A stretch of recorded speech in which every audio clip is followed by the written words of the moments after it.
And we should be live. And we are live, ladies and gentlemen. Welcome. My name is Chris, and this is my channel, Bar None 11970. It is 7:37 p.m. Eastern Standard Time on Tuesday, the 29th of November, 2016. Hello, everyone, and welcome to my channel. I hope you guys and gals are having a great day. And we're going to talk about something that a bunch of my subscribers have been asking me to do a video on, and I think this is pretty important. And that is the Standing Rock protest that's going on right now. Now, I don't know how many people are very aware of this, so I'm going to read a little bit according to Wikipedia, what they're saying about this. To me, this is incredible, and it shows that people are making a difference when it comes to these things that are important in life. And according to Wikipedia, this is what they say. The uh, Dakota Access Pipeline protest, also known by hastings such as the hashtag NoDAPL, are a grassroots movement that began in the spring of 2016 in reaction to the approved construction of the Energy Transfer Partners Dakota Access Pipeline. Now, basically what's happening is they are trying to get a pipeline, an oil pipeline, or an energy transfer, well, it's an oil pipeline, to go through an Indian reservation. Now, they made treaties long time ago that these are sacred lands, and this is not part of the U.S. government. And unfortunately, the U.S. government, when it comes to things that could make them lots more currency, they don't end up caring about the people that they make the promises to. I mean, does that sound familiar? So they were basically just trying to go ahead and go through land that technically they do not own, and the Sioux Indians are protesting. You have a large movement happening now, and unfortunately, it will not be covered in mainstream media, and you will see the cops there are actually beating people with batons, pepper spraying people, sending attack dogs on the protesters, and it's becoming a basically a worldwide event, at least when it comes to alternative news, because the mainstream media isn't going to cover this kind of stuff.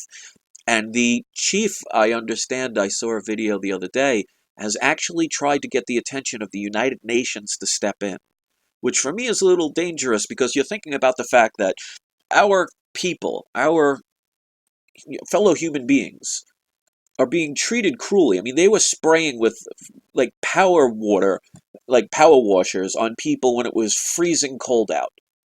There were many injuries. And people were saying, this is not humane what they're doing. So they are actually going to the United Nations to ask for help. Now, how sad is that our own government is not stepping in? Because, of course, their allegiance is not towards us, although they'll make plenty of statements and have plenty of articles and have plenty, news interviews saying that they're there for the people. But when it comes to money and making more of it, they will step all over the people.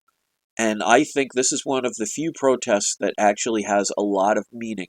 And there are lots of people starting to join this movement. So if you're not aware of it, you can go on Wikipedia or you could Google Dakota, D as in David, A-K-O, T as in Thomas, A, access pipeline protests.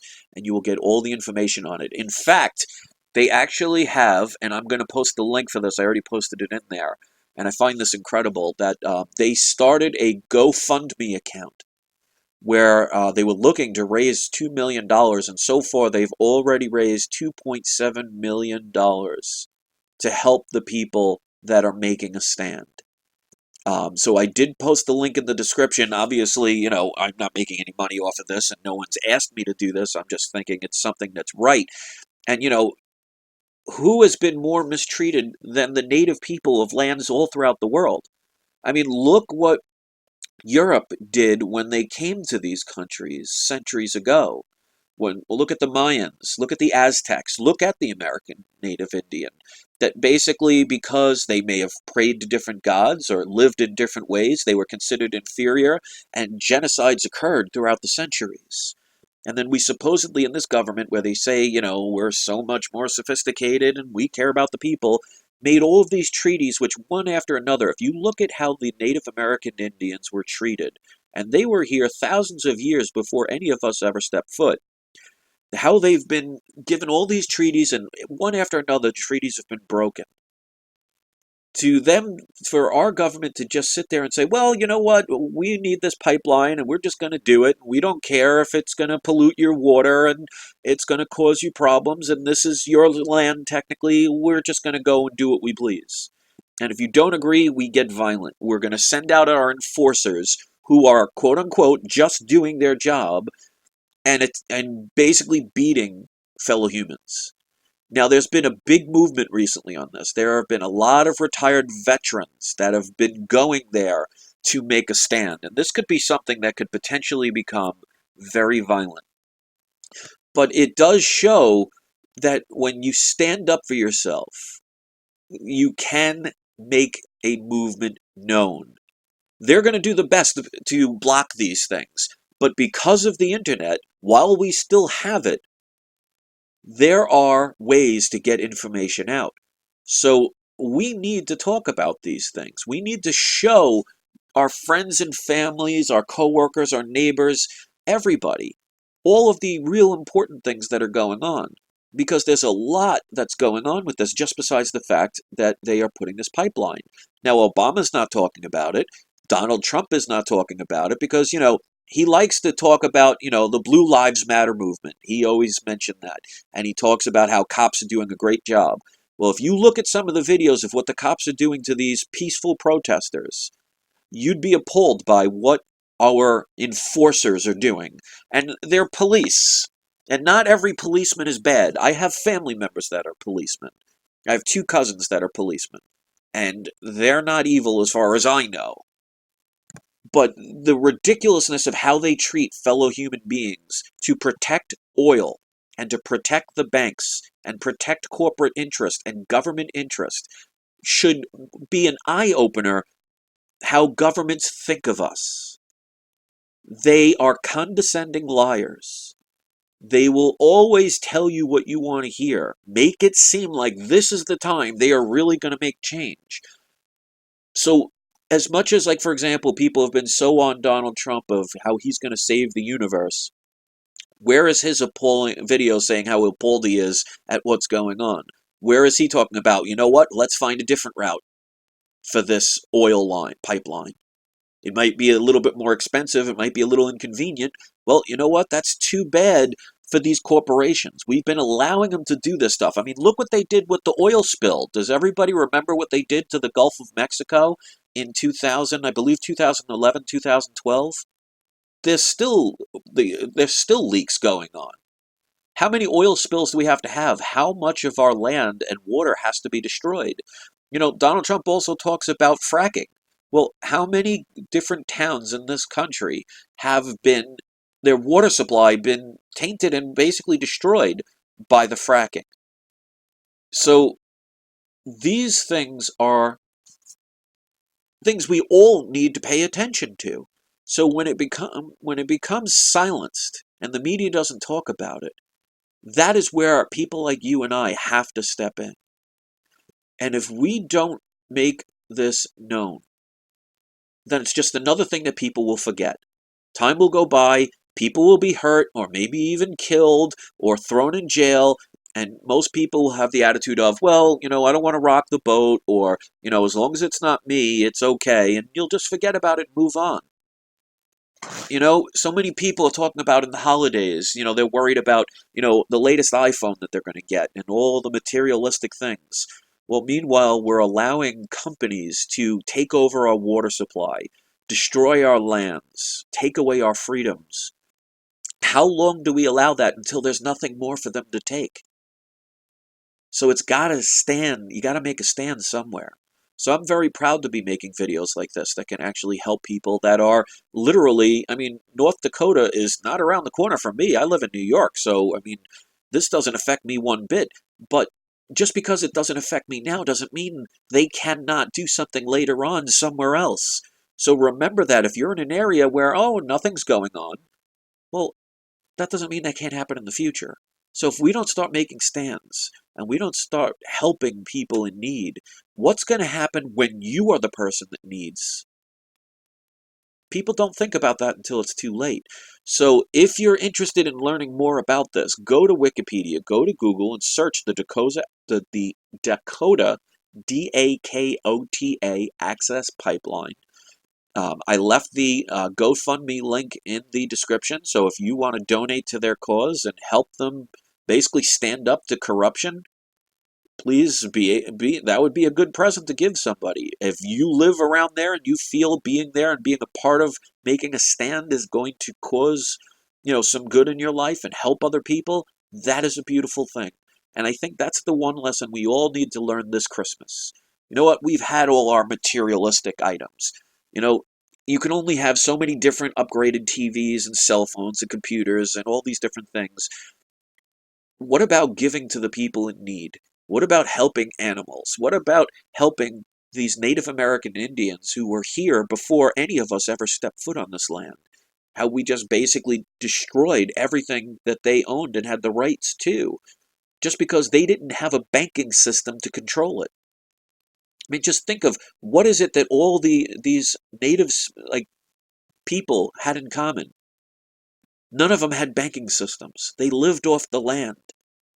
They lived in harmony. And then the Europeans came along, and so many people in other countries love to chastise America and say we're the problem and the root of all evil. But don't forget, the Europeans in the 13th, 14th, 15th, 16th centuries were going over to different countries and basically creating genocide and killing thousands upon thousands, if not millions, of native people, so they can set up the bank accounts and the banking systems around the world. So we are all to blame. And until we can understand that and stop pointing fingers and join as a group to protect this planet, because last I checked, it's the only planet that we're living on. So if we destroy it, or better yet, if we allow governments and corporations like all these oil companies to destroy our food, destroy our water, destroy our land, destroy our air. I mean, they love to talk about the supposed climate change. They love to talk about the ozone layer depleting. They love to talk about, global warming. Well, do you think it's you and I that are causing that? Who created the factories? Who created all the cars? Who created all the machines that cause all these problems? Was it you and I, or is it the corporations? So why is it we are the ones being punished for what they not only have done, but continue to do? And we seem to be okay with this. So I commend anyone that is at that protest. I say a lot of times that protests don't really work. But this one, I think, is an exception to the rule. And I am proud of the people that are there, that are risking their lives and their freedom for what they believe is right. And I think, if anything, we owe them. If you can't go there, that's understandable. If you don't have money to donate to their cause, that's definitely, again, understandable. But the least we can do is let it be out there. Let it be known. We should be shaming the corporate media who will not talk about these things. They just want to talk about the things that will get you angry and that will get you distracted. And then when Christmas time comes along, they're going to give you all the holiday songs you could deal with, all the special deals that you could buy all your monetary stuff and all your, all your iPhones and all these other things, and make you distracted while other people are suffering. And again, it may not be happening to where you live right now, but that doesn't mean it won't happen eventually. And by the time it gets to you, who's going to save you? So if we don't start standing up for our fellow human beings, we don't deserve to be on this planet, in my opinion. So I hope you will check this out if you've never heard of it before. I hope you will share, videos out there. It doesn't have to be mine, because, people say I'm a little long-winded, and that's fine. If you see a shorter video that gets it to the point and you think it's going to help awaken other people, please share their videos. This is not about me, it's about the message. And again, in case you're just tuning in, I posted the link to their GoFundMe account. If you want to contribute to them, that would be one hell of a Christmas present that you could really give. So, and Tim Bison says a very good thing. Your money is your vote. It absolutely is. I've been saying this for the longest time. So, as usual, I want to thank people for taking the time to listen to my videos. I hope you will care enough to at least share these messages and show your fellow human beings that we do care for more than just, you know, the iPhones and the TVs and the laptops of the world. And maybe we could stop these corporations from just doing whatever they want. Because one day they're going to come for you. And you're going to hope somebody gave a damn about your cause. So give a damn about theirs. So thanks for listening, guys. Leave your comments and say it with me. Don't forget to have your trolls spayed or neutered.